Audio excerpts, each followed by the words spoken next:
Hey, welcome everyone. Simon Rosenberg, Hopium Chronicles, back with another terrific event. This is the first in a series of events we're going to do around the theme of what's next after the passage of what I call the Big Ugly. I'm not even going to call it the Big Ugly Bill, just the Big Ugly. And with me today is Charles Gaba, who's been one of our most important teachers and about the emergence of what was our improving healthcare system in America. Charles, welcome. Yes, thank you for having me on. It's a sad occasion, but I'm glad to be here to talk to you and your viewers. Well, listen, I want to just set it up in this way, because I think now that the Big Ugly has passed, part of what I'm going to try to do is to reintegrate the elements of the Big Ugly and what it's doing to the country into the broader agenda that Trump is pursuing, because this is only one piece of his agenda. And it seems to me, as somebody who, any Democrat who's worked in our politics over the last 20 or 30 years, the improvement of our healthcare system has been a central and defining project of the modern Democratic Party. It was central to the Clinton presidency, central to Obama, who finally got the ACA passed, to Biden, who expanded the ACA. We saw Medicaid expansion. Under Biden, we had the lowest uninsured rate in American history, and a huge societal achievement in a very short period of time. And so for those of us who've been in this game, this issue of our improving healthcare system has been really important. And now what we see is this sort of multi-pronged attack. I mean, not only are we attacking Medicaid and the ACA and the funding of our healthcare system itself, but the assault at HHS and NIH on the vaccine regimes and sort of the integrity of our research and science. All of a sudden, this thing that was sort of seen as a good, a societal good, is under kind of a wild extremist assault. And I wondered if you could just now reflect on all this, on where you think we are, and particularly in the areas that you focus on so much, which is expanding coverage, which is obviously an essential thing if you want to make America healthy again. Yeah, well, we're definitely in a very precarious situation right now, and for all the reasons that you just mentioned, and that we talked about a month or so ago as well, and they're going after everything all at once, everything everywhere all at once, to coin a movie title. And I think, well, the first thing I want, and I'll step back, but the first thing I want is the biggest takeaway I want people to get from this particular conversation we're having right now is that since the Big Ugly bill passed and was signed, and even before it, but especially since, there seems to be this sort of meme spreading across social media, and I assume offline as well, that supposedly the bulk of the hits to our healthcare system and other elements of in terms of renewable energy and things like that, that the worst of it isn't gonna hit until after the midterms. That they designed this and planned it so that it doesn't kick in, so that people don't feel the pain until after the elections next November. And to some extent, that's true. And outside of the health, I'm not an expert outside of the healthcare arena, and so I'm sure there's a lot of areas outside that's the case. But within the healthcare assaults, and that's so much of the conversation and the debate and controversy has been about the healthcare side of things. Biggest cut to Medicaid in history, et cetera. Most people seem to be under the impression that most, if not all of that's not going to kick in until after the midterms next November. And again, some of that won't, but actually what I found is that a hell of a lot of it is actually going to hit well before that. And so the claims that people aren't going to feel the pain until after they voted, actually a lot of that pain is going to be felt long before that. In some cases, in fact, in a lot of cases, less than 6 months from now. So that's sort of the biggest thing I want to get from this. In terms of the sort of the big picture, yeah, it's exactly what you said, is that this is basically an all-out assault. It's an assault on the ACA through the back door, essentially. 8 years ago, during the first Trump administration, they tried going after it head on, basically full repeal, repeal and replace, or just repeal. And of course, there was the famous, John McCain's thumbs down and all that. And so they came close, but barely ended up failing because there was a massive backlash, particularly over protections for pre-existing conditions. People have to remember that the name of the law is, the full name is the Patient Protection and Affordable Care Act. We shorten it to Affordable Care Act, or ACA, but it was the PP part of the patient protections. That was really the biggest attack they went after last time. Well, there was a big backlash, so that failed. This time around, they're basically going at it from the other end, namely the affordable side. And that's, basically starving it to death, essentially. So they're keeping all the protections in place, or most of them, but they're starving the beast so that there's no funding for the program, or a lot less funding. And that's both on, the Medicaid side, Medicaid expansion side, and the ACA exchange side. So yeah, they're basically trying to repeal the ACA without actually repealing it, as well as going after, other programs as well in sort of smaller chunks. But yeah, that's what we're talking about. And again, you're talking about a good 46 million people who are enrolled in some form of ACA related healthcare coverage. And that's on top of everything else that they're doing. So. Well, and I think that for this issue that is out there, that we won't feel the pain until after the elections. Number one is that any business that is all of a sudden going to lose a lot of money, is got to take prudent steps immediately. And so one is that the way to think about this is that huge amounts of money that go into America's healthcare system are not going to be there anymore. And we know that. And so the hospitals and doctors and everyone who've been beneficiaries of that aren't going to start dealing with this in 18 months. They're going to start dealing with it now, right? And we've already seen, as you mentioned to me before we came on air here, Charles, that we're already seeing hospitals and medical institutions starting to either make layoffs or even potentially close because of the anticipated loss of revenue that makes already a shaky healthcare system far more wobbly. Yes, yeah. There have been several stories in the last few days of. I think there was one health center in Nebraska, I think it was, that they announced that they're shutting down, and they specifically said, because of the anticipated Medicaid cuts. I mean, they're not. A lot of times corporations they use wonk speak, and they don't. They don't often get into specific policy. They just say, well, because our projections aren't as are less rosy than we expected. They give sort of these vague reasons because they don't want to upset people. Politicians or whatever, but no, they're being pretty clear that that's the reason why. And there's been a couple more just in the last day or so that I've seen stories about around the country. And actually, even a few months ago, Aetna announced, Aetna, CVS, they announced that they were pulling out of the ACA marketplaces entirely across multiple states. And, the reasons, I mean, they gave multiple reasons, but one of those reasons was pretty clearly the fact that the IRA subsidies are set to expire, and I guess they figured at the time that they saw the writing on the wall. They didn't expect them to be renewed, so they're going to lose a big chunk of revenue that way. So yeah, these things are not done, like that. They're not done on the fly. They insurance companies in particular, they project out. I mean, they started having to get their actuaries to crunch all their numbers and stuff, in the spring of each year for the following year. It's a multi-month process. And so they have to say, well, assuming this happens, how are we going to price these products? Where are we going to sell these products? And so on. And so they have to take all that into account. And so yeah, they are not waiting for all this to happen before they make decisions on what they have to do. Yeah. I mean, I think for people wondering about the arc and the timeline, we're already seeing the real impacts of the cuts, the NIH cuts, the cuts of medical research, the rolling back of the vaccine regime, where we're now seeing an explosion of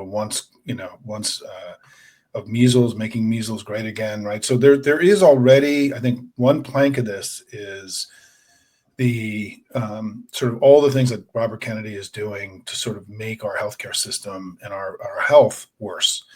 The second is that the system itself is going to lose a lot of money, and people are going to have to start making prudent decisions about what to do with all this money getting sucked out of the system.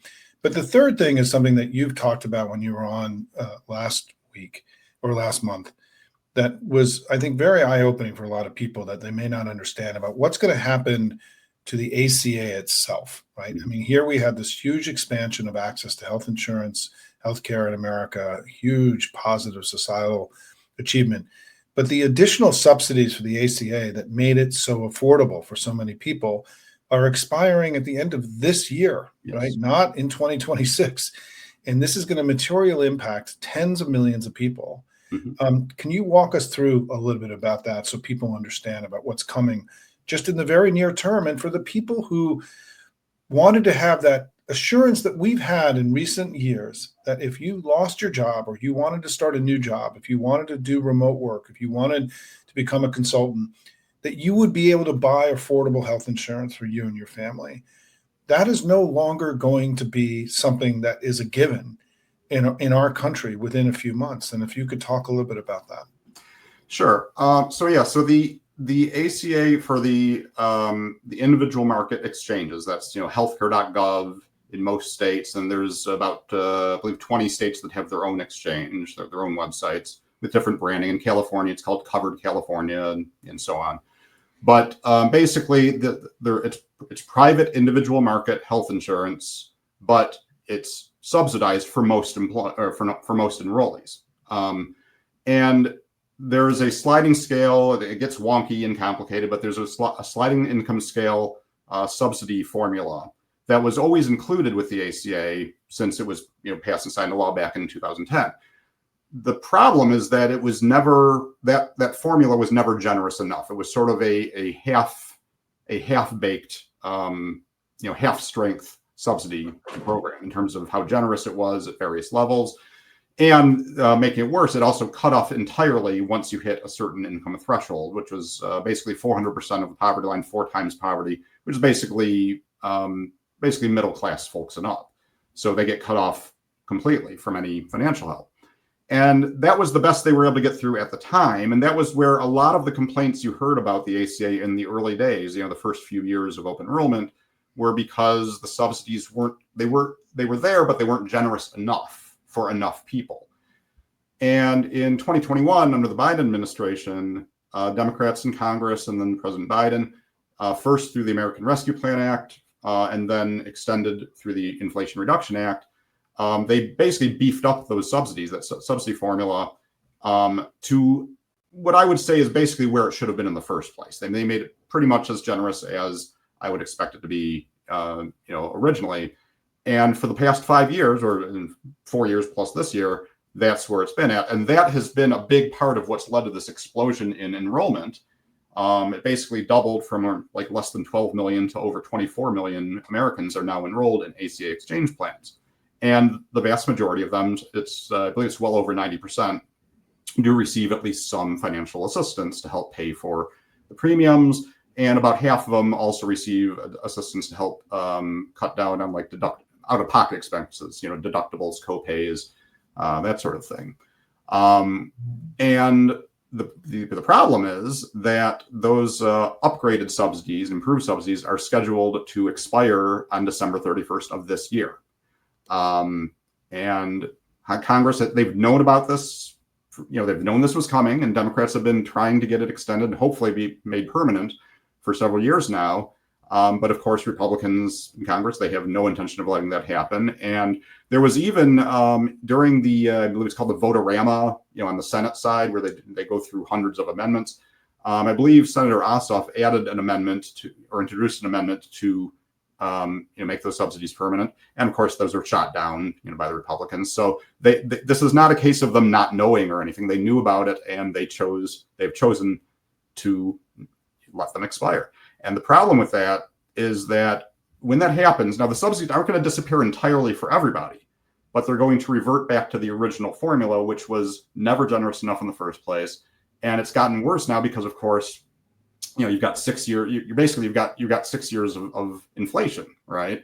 So people who were unsubsidized, who were over that 400% cap, who were paying full price 6 years ago, they're going to have to go back to not only paying full price, but paying full price plus 6 years of inflation all in one shot. So on December 31st, they'll be subsidized. On January 1st, they will not be in a lot of cases. So So what's that going to mean? Well, I've done a lot of, number crunching and analysis of this, and basically I've given examples for every state of and it varies from household to household, and depending on what your income is and stuff. But essentially, there are some cases where people are going to see their premiums go up 20, 30, 40, 50, 100%, 200%, in some cases 4 or 5 times as much as they're paying today. Now, if you're lower income, in a lot of cases, there are people who are paying nothing in premiums. They might be paying something in, for deductibles and copays, but they're basically paying $0 per month in premiums for their ACA exchange plan. They may be going to paying 50, 70, 80 bucks a month. Now, if you're middle class, that may not sound too bad, 80 bucks a month. But if you're if you're that low income, that is devastating. When you're talking about, that's your electric bill, that's your gas bill, water bill, whatever. So it's going to be devastating at that end, but it's also going to be devastating up the income scale as well, because as I said, if you right now, if you earn a little over, let's say a little over 400%, 4 times poverty, that would be around, I think it's around like $65,000 or $70,000 a year if you're a single adult. Right now, you only have to pay 8.5% of your income in premiums per year. That would instantly go to paying full price starting January 1st, which, depending on how old you are, et cetera, you could end up paying several times more per month than you are now. You could go up to paying 30% of your gross income in premiums alone. Now, of course, most people, that's outrageous and they can't afford that. So what's going to happen is a lot of those people are going to end up just dropping their coverage entirely. That's where a lot of the CBO's projections of, so many million people are expected to lose coverage through the exchanges. That's where a lot of that comes from, is basically they're going to be priced out of the market. So it's going to be ugly. It's going to hit just about everybody to some extent. What's going to happen in some cases is they may keep their coverage, but they're going to have to downgrade, to a worse policy. So if they're on gold, they'll go to silver. If they're in silver, they'll go to bronze, which basically means higher deductibles, higher copays, higher out-of-pocket costs. And in some cases, if they drop their coverage entirely, then they'll have to scramble and, well, what am I going to do instead? Well, they might cross their fingers and go bare, and now you're back to the original problem of having such a high uninsured rate. In other cases, they're going to scramble to get an employer-based, insurance to if they're working for themselves, like they're self-employed, like you and I are, they may have to suck it up and try to get a job with a big corporation in hopes that they'll get, employer-based coverage. In other cases, they're going to be, there's some people who are probably going to go to so-called junk plans, basically non-ACA compliant policies that in many cases have a very sketchy history of fraud and, that sort of thing. And I guarantee you, that's something else. This is going to be a bonanza for, snake oil salesmen, for scams and so forth, claiming, hey, health insurance, hey, it's cheap.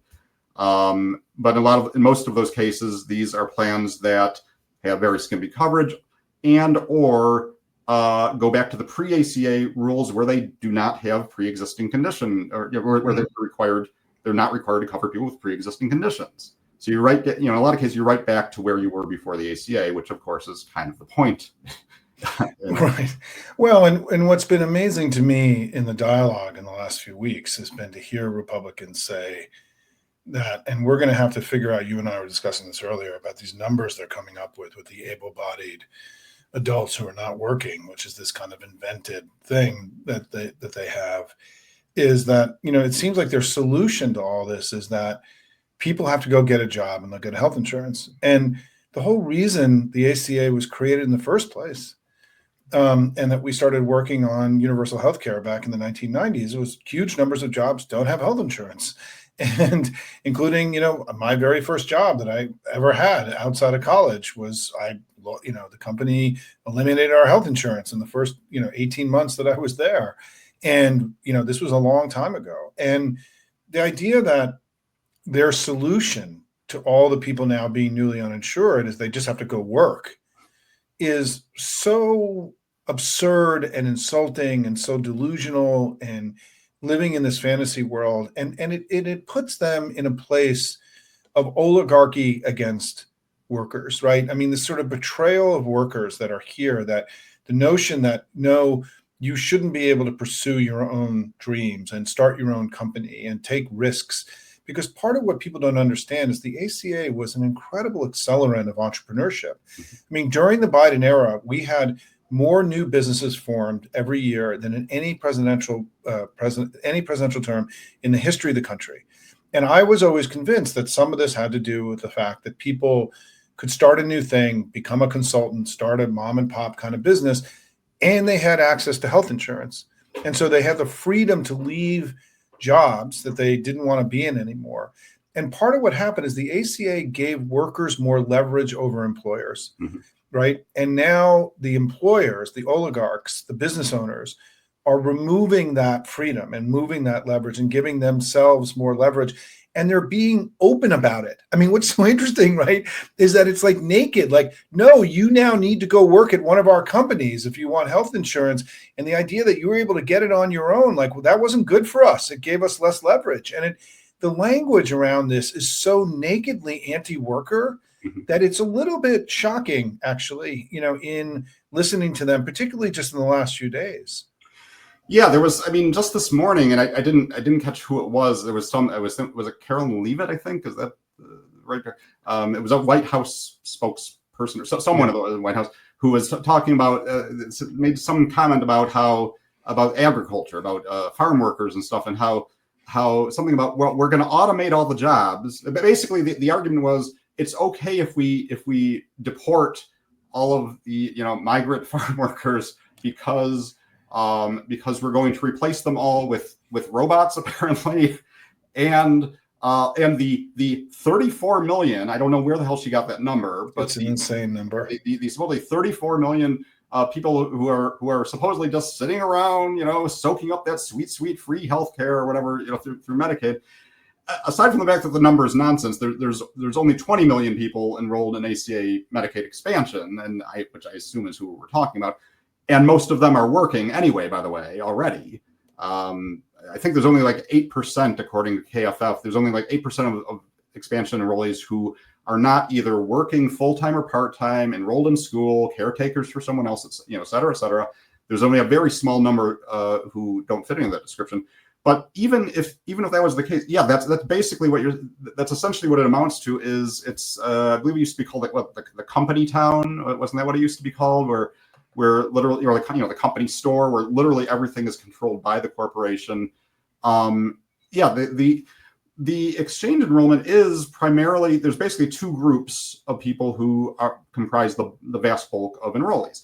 People who are either self-employed, as you are, my wife and I are, and therefore obviously don't have employer-sponsored insurance since we're our own employer.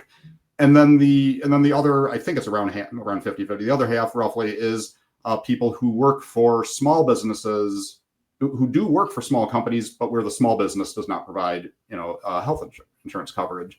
And again, the ACA does have an employer coverage mandate for large and medium-sized businesses, but for small businesses, they're not required to. Some do, some don't. But for the ones who don't, then they go to the exchange plan. So yeah, that's how it's designed. That's how it's been working. It's working far better now, thanks to these beefed up subsidies, along with some other improvements that have been made. And so, yeah, that's the goal, is to take that all away, or take as much of it away as they can, force everybody out. And you mentioned something else when we were talking earlier about healthcare systems, laying people off or closing down. Well, guess what? Anytime somebody loses that job, guess what? Now they're out of health insurance as well. And where are they going to go? Well, presumably, if you're out of a job, or if you've set up, if you're low income enough, you go on Medicaid. Well, they're trying to kill that. Or if you're a little bit higher income, you go on ACA exchange plans. Well, they're trying to kill that as well. So, so in addition to everything they're doing, they're also putting more people into that position of trying to get the very coverage that they're trying to kill as well. Yeah, I mean, look, it is the hypocrisy of the Make America Healthy Again when we have this return of, diseases that, like measles coming back, we're eradicating the vaccine regime in America, which could be the greatest achievement of science and modern human history. We are going to make it far harder for people to get access to care and health insurance. People will be sicker. I mean, the idea that the first thing you would do to make America healthy again would to push tens and tens of millions of people out of the insurance system and out of the healthcare system is insane, right? I mean, it's just on the face of it. It's like, it's just so unbelievable.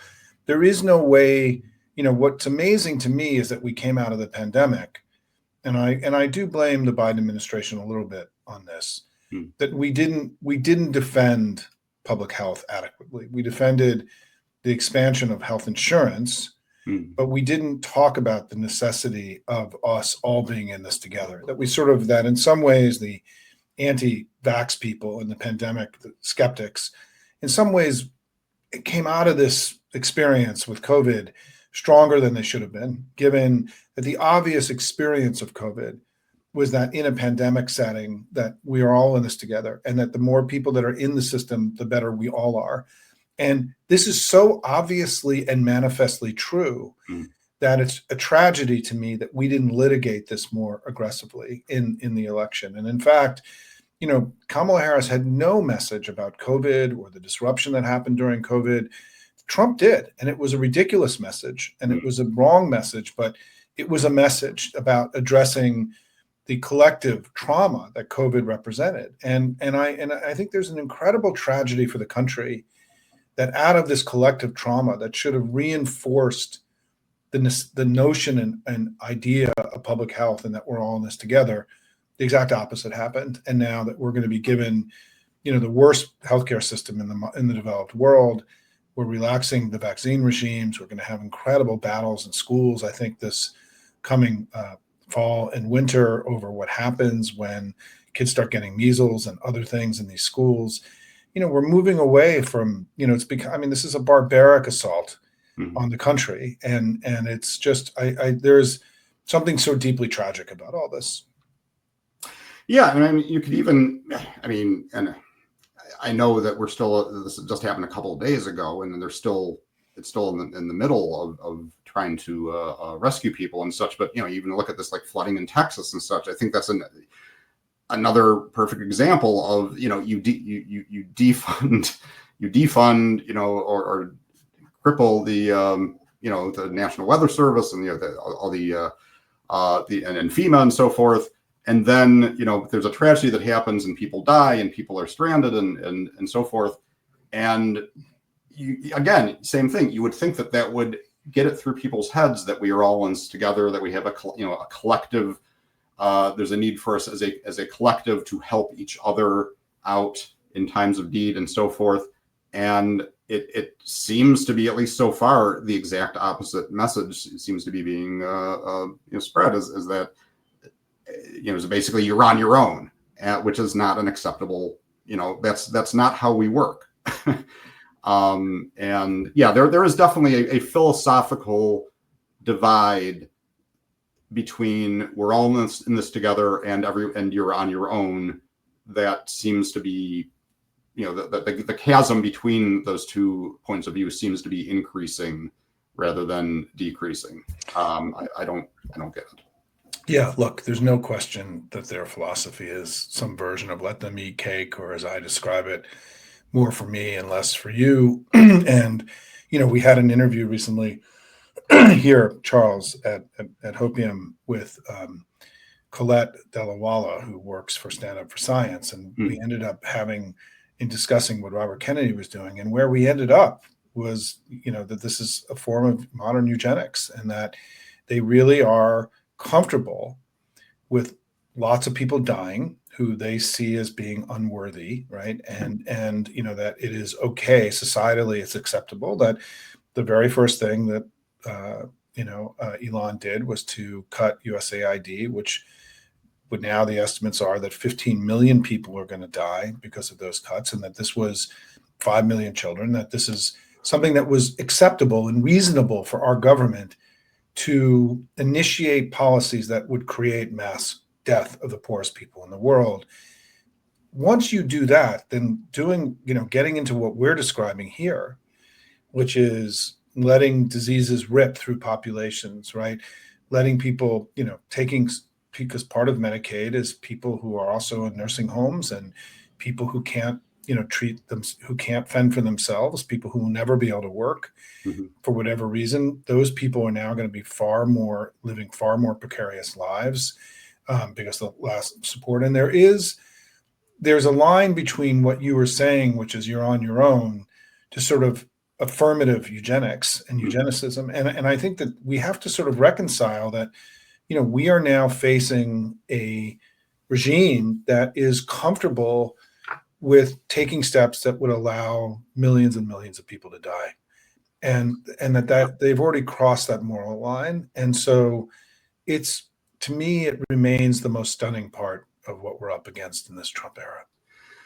Yeah, I gave an online interview with another outlet a couple of weeks ago where I basically was making the exact point. We were talking about RFK Jr. and vaccines and so forth. And yeah, I made that exact same point that there's a when I do I have all these PowerPoints and stuff and explainers, and I'm a big charts and graphs guy. And there's one in particular also from KFF that I always go back to. Where it shows it's like a bar graph, and it shows like the breakout of healthcare utilization by a large population, by the U.S. population. Basically, it breaks it out. It says that essentially around 5% of the population eats up or utilizes something like 50%, roughly 50% of all healthcare claims, expenses. So basically, half of all healthcare spending in the U.S. is spent on around 5% of the population. And it actually, what's remarkable is it follows the old 80-20 rule. It's amazing how consistent it is that basically around 20% uses 80% and so on. And I always use that slide or that graph to make the point when I'm talking about how risk pools work. Anytime you're talking about in health insurance and the different risk assessment and things like that. But really, that is the key to it. Basically, the idea behind the Trump administration and RFK Jr. and Maha seems to be that the way to make America healthy again is to simply allow, if not actively cause, the 5% sickest, the 5% most expensive, members of society to just die. And, oh, look at that. You've magically cut healthcare costs in half because, you just killed off, 5% of the people who take up half of it. Now, even setting aside how horrific and morally abhorrent, et cetera, that is, it also isn't, that's not how it works anyway, because of course, sooner or later, the other 95% of us end up in that, probably end up in that 5% at some point. So, what do? You just kill off 5% of everybody every year forever until you're down to nobody? I mean, but no, of course, it's horrifying, and that is eugenics, and that is basically what it seems to be. I'm not saying that's what he's doing. I'm saying if that's what he was doing, I don't see that it would look much different from what if that was the intent. It sure as hell doesn't look a hell of a lot different than what we're seeing. That's all. No, and the tragedy, of course, of all this is that it's in order to. Basically wealthy Americans are just saying, fuck you all. And we're not, we got ours and we're going to keep it. And, you guys are on your own or whatever language you want to use. And for the wealthiest country in the history of the world and the most prosperous country there's ever been, the moral lines that we're crossing here are hard to accept. And I think it's why we have so much work ahead of us. And if I can just conclude, Charles, I want you to let people know how they can find you and read your work, because I see your stuff on social media every day, like you're in my head every day. I'm dealing with your charts and graphs and analysis every day. I feel like, you and I just met recently. I feel like I know you because you're one of my internet friends, right? Social media friends. Is that I want to just end with this point for people here, that this idea that people aren't going to feel it is wrong. And it is, and the reason I wanted to bring Charles on today is that because this became, I feel like in the last few weeks, another way of us sort of creating a story and a narrative that makes us weak and makes them strong and demobilizes us, and that, all this, like, they're so smart and they outfoxed us, and what are we going to do? There's this kind of woe is me like sentiment around this.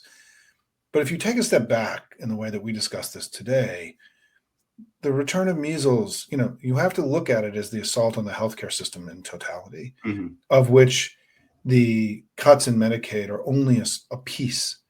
And that, the assault that Kennedy has begun on research, on the medical institutions of our country, on vaccines, this is happening right now. This is not stuff happening. This is having material impact on our public health right now. The ACA is going to be severely wounded, and tens of millions of people's lives are going to be dramatically altered soon in the next few months, right? We know that the healthcare system itself is going to anticipate the shrinkage and will be right-sizing, downsizing, doing whatever they have to do to make sure they survive this sort of withdrawing of resources that are coming. So I just want people to have heart that, they didn't have foxes here. They're always smarter than they think. And that, that if we want, healthcare is one of our great tools in democratic politics against them. Mhm. It is going to be central to everything that happens over the next, year and a half, next 16 months. And even today, the DCCC, the House Democrats have launched ads in 35 House districts about the closing of rural hospitals. So Yeah. they're on the front foot making this case right now. There are other organizations out running ads in these same districts around healthcare. And the battle over healthcare and our ability to try to make everyone healthy, and theirs now with this ongoing assault, is going to be central to our day every day between now and the elections next year. And my God, do we have a lot of ammunition, because the country has already basically come to the conclusion that these guys are against them and that we're on their side on these very important issues. Yeah, and I think you have this linked. I know you sent out an email about this. I think you have a link to this. I just posted a piece, and I have to give huge credit because over half of this actually comes directly from a KFF analysis. Theirs, of course, is more in depth and more wonky, and I try to sort of, what does this mean to the average person kind of thing. But yeah, it turns out that between the bill itself, between the big ugly itself, along with a rule issued by CMS last month, which is like administrative changes and such, regulatory changes and such, as well, and then combined with the expiration of the IRA subsidies, there's around 40 or so different like healthcare related provisions between those three that have just gone into effect or just been triggered or about to be.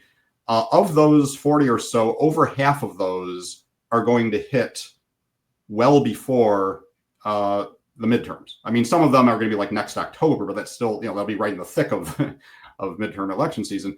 But a lot of that's going to kick in starting January 1st. And, of course, we talked about the IRA subsidies, but there's a bunch of other stuff relating to the ACA, as well as to Medicaid, that are going to be hit, or that are going to hit. Like, in some cases, they've already kicked in. Like, for example, and I'm not going to go into, I know we're wrapping this up, but if people go to the link, I have a whole breakout of like all the points and what their actual implementation date is. And a lot of this stuff, a lot of the worst of it is going to hit long before the midterms next November. And then, there'll be some other ugliness that comes in the following years as well.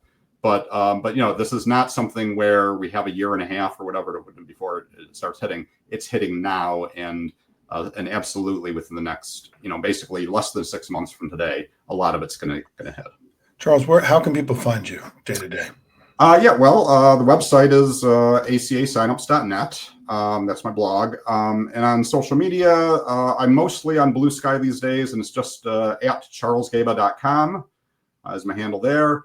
I do still cross post to, Twitter or X, whatever the hell it's being called these days. I cross post on there, Mastodon, and, and Threads. And my name is basically, it's some format of Charles Gaba. Sometimes there's an underscore in there, but primarily on Blue Sky is pretty much my social, home base these days. And just to conclude, everybody, thank you, Charles, for your incredible work now for many years. Given what you've committed yourself to, these are hard days, right? About sort of expanding health insurance for all Americans. I also want to remind people that, the legislatures and the cities and the counties all across the country are not going to wait till 2027 to start to discuss what this all means for them. I mean, the ACA hits are starting in January, and all of a sudden, every state, red and blue state, are going to be facing, a healthcare crisis in their states. And those debates are going to start now. I mean, there's no reason. And Democrats, by the way, have the agency and the capacity to accelerate these debates. We can hold hearings about this now. We don't have to wait till 2027. And we learn through, so I think that there is going to be a real opportunity to explain to the American people prior to the elections about what's happening, what's being done to them. And I think it's, part of our job to continue to get smarter and educated. That's why we're going to have you back from time to time, Charles. And thank you for all your work. And on our site is the link to the study that Charles just released today that goes through the details of the timing of when all this stuff is going to hit. And as he said, about half or so is going to hit before the election next year. Listen, thanks, my friend. Thanks for all your amazing work. Thank you. Sorry about what's happened. We have a lot of battles ahead of us. We spoke mostly about politics today. At some point, we're going to have you back to talk about what can the states now, as we start to process all this, what can states do to mitigate the damage? And we'll get to that perhaps in the next one. Thanks, everybody. Thanks, Charles.